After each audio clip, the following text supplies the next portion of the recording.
마태복음의 말씀 45번째, 나사렛에서 고향에서 배척당하시는 예수라는 제목으로 함께 말씀을 나눠보고자 합니다. 마태복음 13장은 그 내내 예수님의 천국에 대한 비유의 이야기들이 나옵니다. 아름답고 정말 풍성한, 너무나 은혜로운 예수님께서 그 천국에 대한 비유 이야기가 쭉 나오죠. 그리고 마지막에 그 비유 이야기가 마친 후에 예수님은 고향으로 가신다라고 기록되어 있습니다. 그리고 예수님께서 자신의 고향에서 가르치는 사역을 계속하십니다. 그러자 고향에 있는 사람들이 예수님의 이야기를 듣고 54절에 56절에 이렇게 기록되어 있습니다. 그들이 놀라 이르되 이 사람의 이 지혜와 이런 능력이 어디서 났느냐? 이는 그 목수의 아들이 아니냐?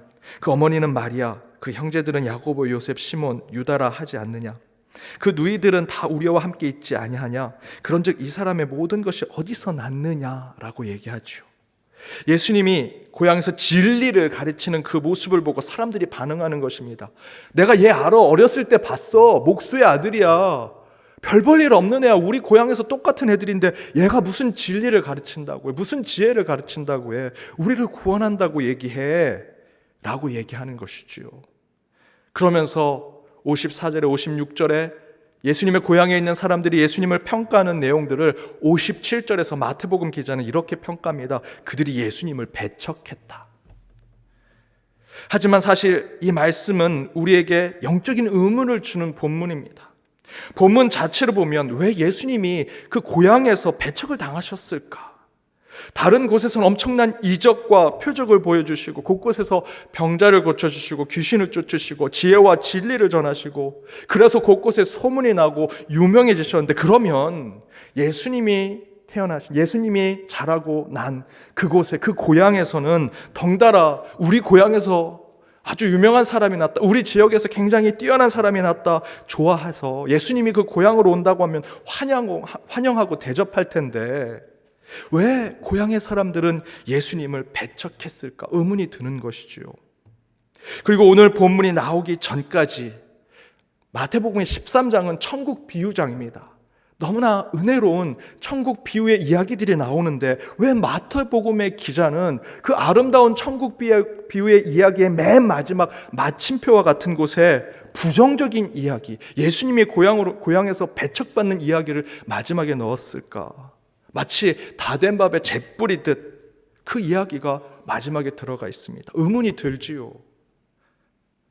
그런데 여러분, 오늘 말씀을 찬찬히 지금의 우리의 상황들을 대비해서 본다면 사실 오늘 말씀은 도리어 코로나로 세상의 배척과 불신을 당해서 상한 심령이 되고 아픔 가운데 있는 우리 성도들에게는 오히려 위로와 위안이 되는 말씀이 오늘 본문의 말씀이라는 것입니다.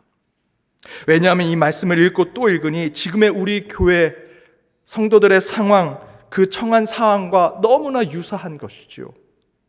현재 한국교회와 우리 그리스도인들은 이 코로나19 바이러스의 확산 때문에 세상으로부터 강한 질타를 받고 비난을 받았습니다. 그래서 때로는 여러분이 사는 일상 속에서 가게나 또는 식당에서, 또 앞에서 제가 말씀드린 제 경험처럼 이웃들에게도 배척을 당하기도 하고 비난을 받기도 했습니다. 한참 코로나 때문에 교회 못 오시는 분들이 계셔서 제가 연락드리고 신방을 하면 아이들이 학교에 가지도 못하는 상황, 그 아이들에게 교회 가지 않는다고, 예수 믿지 않는다고 얘기하는 그런 일들을 가슴 아프게 얘기를 들은 적도 있습니다. 또 어느 성도님은 회사를 다니는데 코로나가 터지고 한 번도 교회를 안 오셔서 전화 신방을 드렸습니다. 그런데 그 회사에서는 교회 갈 거면 회사 오지 말라고 그렇게 경고와 주의를 줬다는 얘기를 들으면서 예수님께서 고향에서 당하셨던 그 배척, 그 거절감, 그 소외감도 우리가 지금 겪고 있는 거구나, 우리가 경험하고 있구나라는 생각을 했습니다.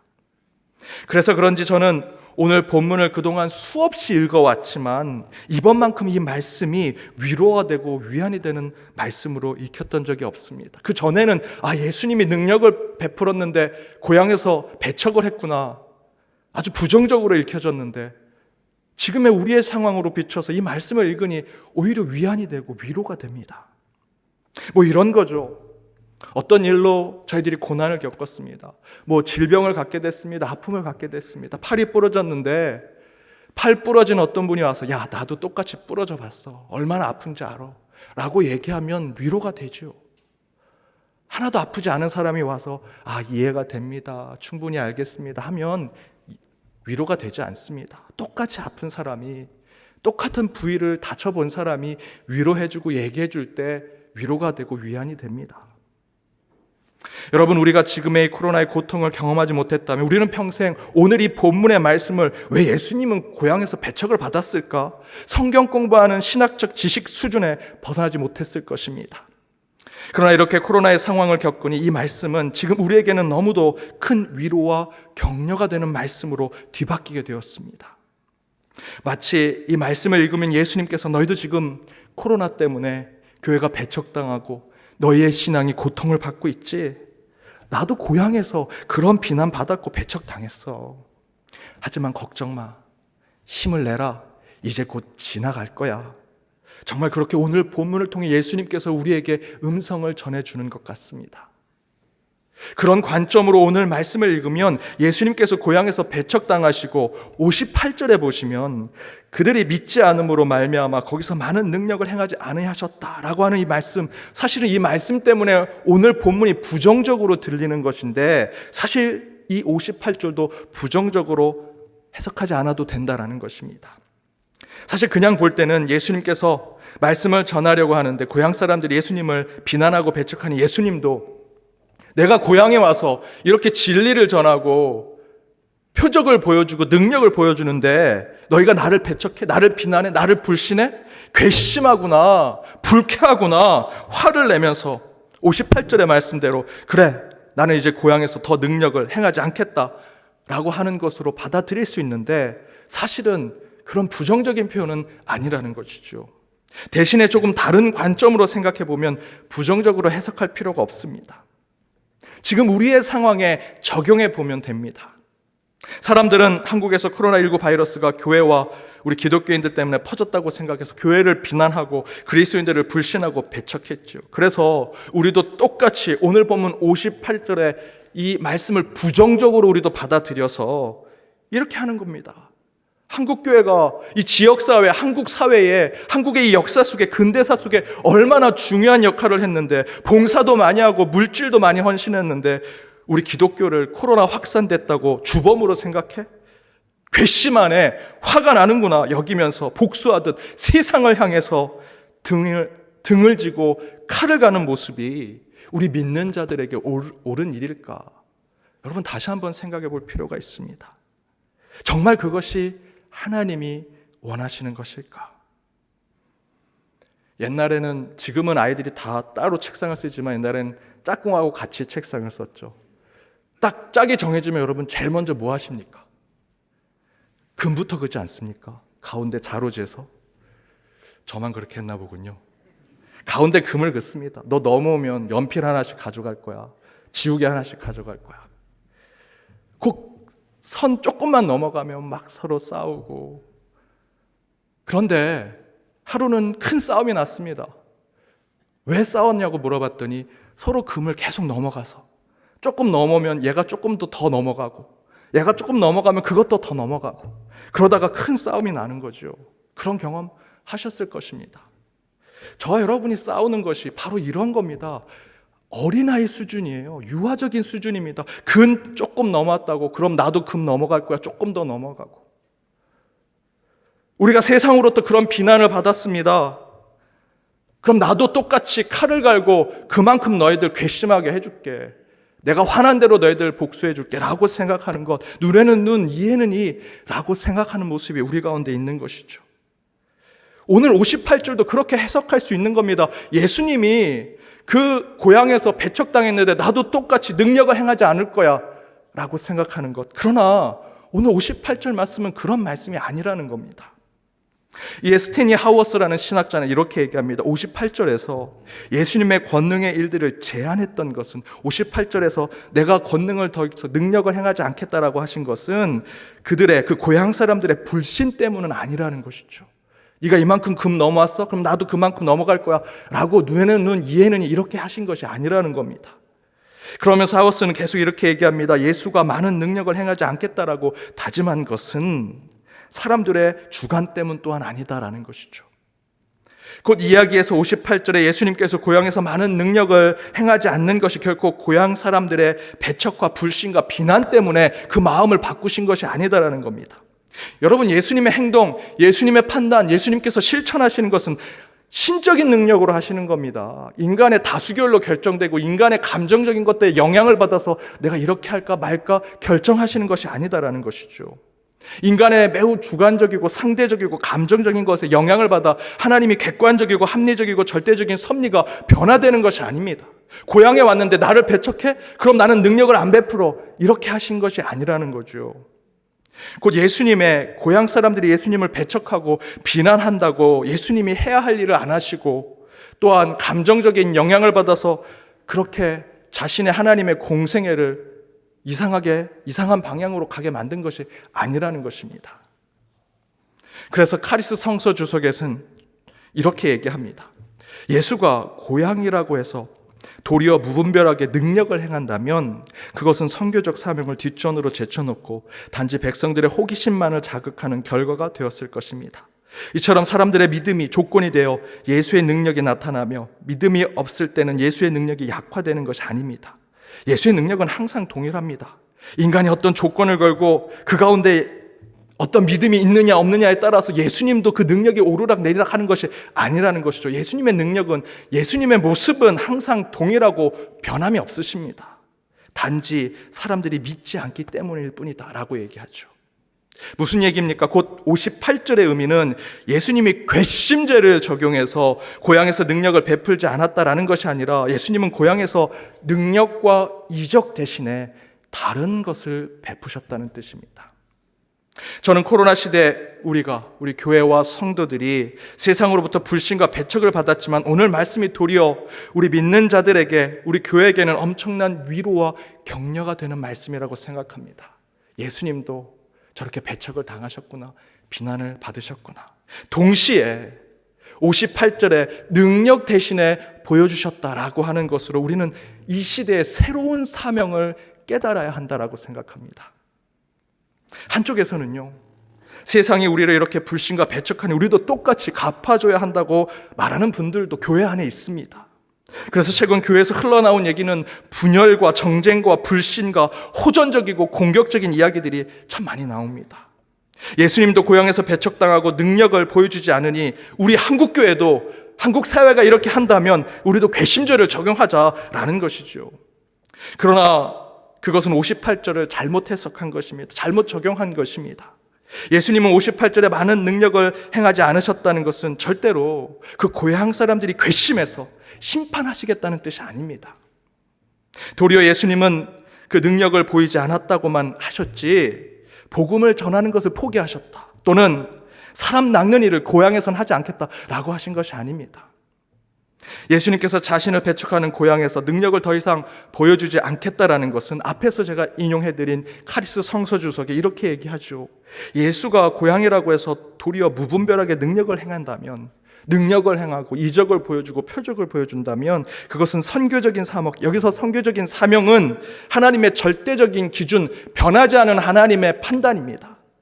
그것을 뒷전으로 하게 되어서 백성들의 호기심, 앞에서 말씀드렸던 스탠리 하우어스가 얘기한 인간의 주관적인 판단, 감정적인 건 상대적인 것에 자극하는 결과가 됐을 것이다 라고 이야기합니다. 그래서 예수님은 도리어 능력 대신에 다른 방법으로 고향에서 하나님의 진리를 전하고 구원 사역을 하셨다라는 것이죠.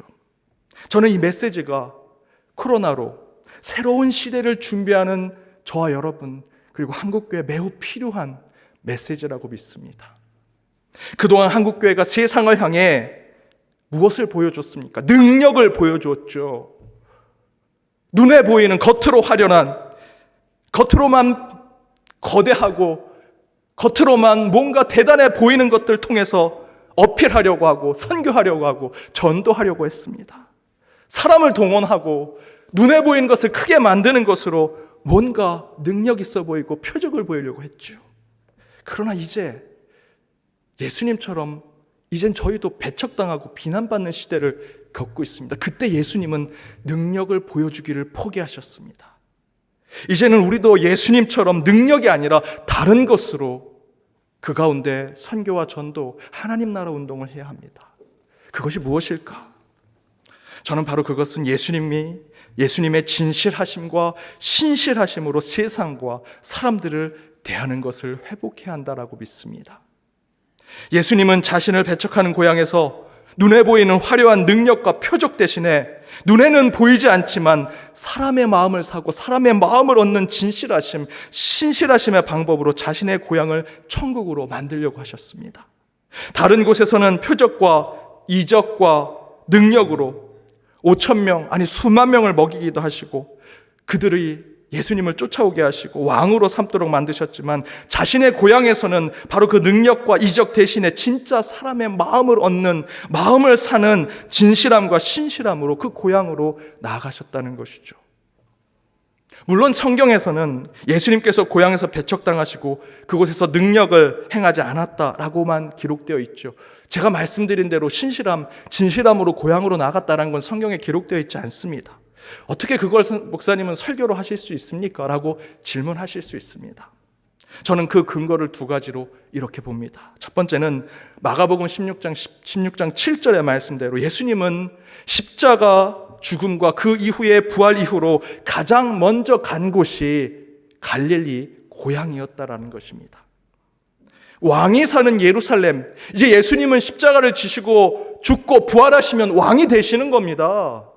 그렇다면 예루살렘으로 들어가셔야죠. 입성하셨는데 왕의 보좌를 끌어내리고 왕이 되셔야죠. 그러나 예수님은 십자가 부활 이후에 예루살렘으로 가지 않으셨습니다. 자신의 고향 갈릴리로 가셨습니다.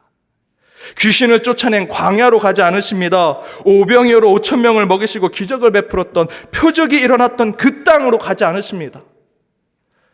내 고향에 사람이 있는 곳, 내 인생의 자취가 남아있던 고향 땅 갈릴리로 가시지요. 나를 배척했었지만, 나를 비난했었지만, 나를 소외시키고 나를 욕했던 곳이지만 그곳에서 예수님은 자신의 진실된 하나님 나라 세우는 것을 확인하고 싶었습니다. 그것이 바로 두 번째입니다. 그 결과가 예수님 가족 가운데 나타나죠. 예수님의 가족들이 오늘 본문에서 예수님을 배척하는 주동적인 인물처럼 나옵니다. 하지만 훗날 예수 부활 후에 초대교회 때 가장 예수를 잘 전했던 사람들이 바로 예수님의 가족들이었습니다. 고향 땅은 예수님을 배척했습니다. 그래서 예수님은 능력과 표적을 베풀지 않겠다라고 말씀하셨죠. 그럼에도 불구하고 그 안에서 예수님은 배척했던 그 사람들을 변화시키십니다. 더욱이 가장 앞에서 예수님을 배척하고 비난했던 예수님의 가족들, 그들에게 변화를 주었습니다. 능력이 아닙니다. 이적이 아닙니다. 예수님의 진실하심과 신실하심으로 그의 가족을 변화시킨 거죠. 그래서 톰 라이트 목사는 이 상황을 이렇게 묘사합니다. 마을 사람들이 언급한 이들, 즉 예수님의 어머니 마리아와 형제 야고보와 요셉과 시몬과 유다도 이때는 다른 사람들처럼 예수님을 받아들이지 않았던 것 같습니다. 하지만 나중에는 달라졌습니다. 부활 이후에 예수님의 많은 친척들이 초대교회 위대한 지도자들이 되었고 그 중에서 특히 예수님의 형제 야고보는 유명했습니다. 지금 복음 메시지에 마음을 열지 않았던 것 같은 사람들도 언젠가는 하나님의 더 큰 사랑과 능력으로 돌이킬 수 있습니다. 그래서 저는 오늘 말씀이 우리 시대의 유일한 위로가 되는 말씀이라고 생각합니다. 코로나의 상황 속에서 교회가 우연인지 하나님의 뜻인지는 모르지만 코로나의 확산의 문제의 근원지가 교회라는 것이 사실은 일부분 우리도 인정해야 되는 사실이고요. 그래서 교회는 큰 타격과 부정적인 영향력을 주고 있는 건 사실입니다. 많은 학자들은 코로나 이후로 교회와 그리스도인들이 양적으로 쇠퇴할 것이고 사회적 영향력은 상실할 것이라 이야기합니다. 그 가운데 선교와 전도는 더욱더 어려워지겠죠. 저는 이 상황을 기독교 배척의 시대, 교회를 비난하는 시대가 되었다라고 생각합니다. 그것이 또한 당연한 시대가 된 것이죠. 그러나 오늘 본문에서 우리 예수님은 우리보다 먼저 그 비난과 배척을 받으셨습니다. 그 순환을 겪으셨습니다. 하지만 예수님은 그 고향에서 눈에 화려하고 겉으로만 대단해 보이는 능력과 표적을 행할 것을 포기하셨다라고 성경은 기록합니다. 그리고 대신에 예수님은 자신을 배척하는 고향 사람들의 마음을 사고 그들의 영혼을 얻고자 능력과 표적 대신에 신실함과 진실함으로 믿음을 주는 사역을 통해 고향 땅을 천국으로 바꾸시려고 하셨습니다. 그래서 예수님은 부활 후 처음으로 고향인 갈릴리로 가셨지요. 그때 예수님을 비난했던 가족들은 훗날 예수가 복음입니다 가장 강력하게 전하면서 목숨까지 내놓는 순교자의 삶을 살아갑니다. 이것이 지금 교회 배척 시대를 겪는 저와 여러분이 보여줘야 할 모습입니다. 능력과 표적, 물질과 소유로 복음을 전하는 것이 아니라 이제 코로나로 불신이 가득한 세상 속에 좀 더 진실하게, 좀 더 신실하게 참된 믿음을 보여주는 자로 세상에 다가갈 때 교회는 복음의 생명력을 다시 회복할 수 있을 것입니다. 그래서 오늘 본문의 말씀은 도리어 우리에게 위로가 되는 말씀이고 격려가 되는 말씀입니다. 예수님도 배척을 당하셨구나. 예수님도 비난을 받으셨구나. 지금 우리 교회도 그렇게 되고 있는데, 하지만 그 가운데 이 말씀이 우리에겐 위로가 되죠. 위로받는 것에서 머물러서는 안 됩니다. 그 가운데 하나님께서 우리에겐 새로운 사명을 주십니다. 뉴 노멀 시대의 진정한 신앙의 삶은 표적과 능력을 보여주는 것이 아니라 이제는 신실함과 진실함과 정직함과 겸손함으로 세상 사람들에게 다가갈 때 그 가운데 그들의 마음을 얻을 수 있고 영혼을 구원할 수 있다는 것입니다. 여러분, 그것은 다른 것이 아닙니다. 교회가 교회다운 모습, 성도가 성도다운 모습을 회복한다면 다시 예수님께서 고향의 땅을 새롭게 바꾸시고 부활 후 가장 먼저 찾아갈 수 있는 곳이 될 수 있다라고 저는 믿습니다. 사랑하는 여러분, 다시 코로나가 확산되고 또다시 교회발 확산이 나오면 어떨까 저와 여러분 걱정이 많습니다. 코로나는 교회를 불신의 대상, 배척의 단체로 만들었습니다. 하지만 여러분, 주신 이도 하나님이시고 걷어가시는 분도 하나님이십니다. 그게 저와 여러분의 신앙 고백 아닙니까? 어쩔 수 없이 저희는 배척의 대상, 비난의 대상이 되었습니다. 그 가운데 우리가 할 수 있는 일은 예수님께서 고향에서 배척을 받으셨지만 능력 대신에 진실함과 신실함으로 그들의 마음을 얻고 영혼을 구원했던 그 모습을 다시 회복하는 것입니다. 그렇다면 그때 이곳에 다시 세상의 사람들이 함께 예배를 드리고 함께 주님을 찬양할 때가 오리라 저는 믿습니다. 사랑하는 여러분, 교회뿐이겠습니까? 여러분의 삶에서도, 여러분 가정, 일터, 여러분의 모임에서도 누군가가 여러분을 배척하고 비난하고 뒤에서 험담을 하고 혼자 된 것 같은 소외를 겪으실지라도 우리 예수님이 먼저 그 고통을 겪으셨습니다. 그 가운데 주님께서 우리에게 말씀하십니다. 어떤 것으로, 어떤 능력으로, 눈에 보이는 것으로 어필하려고 하지 마라. 너의 있는 모습, 신실함, 진실함, 정직함, 그리고 겸손함으로 살아간다면 언젠가 너는 인정받게 될 것이고 하나님이 너를 지켜보아야 할 것이다. 저와 여러분, 또 우리 교회가 배척의 시대를 겪고 있습니다. 그럼에도 불구하고 그 가운데 능력과 이적이 아니라 우리 가운데 있는 진실한 마음으로 세상에 나아간다면 반드시 하나님께서 우리에게 소망을 주시리라 믿습니다. 그 진실함과 신실함으로 한 주 살아가시는 저와 여러분이 되기를 주님의 이름으로 축복합니다.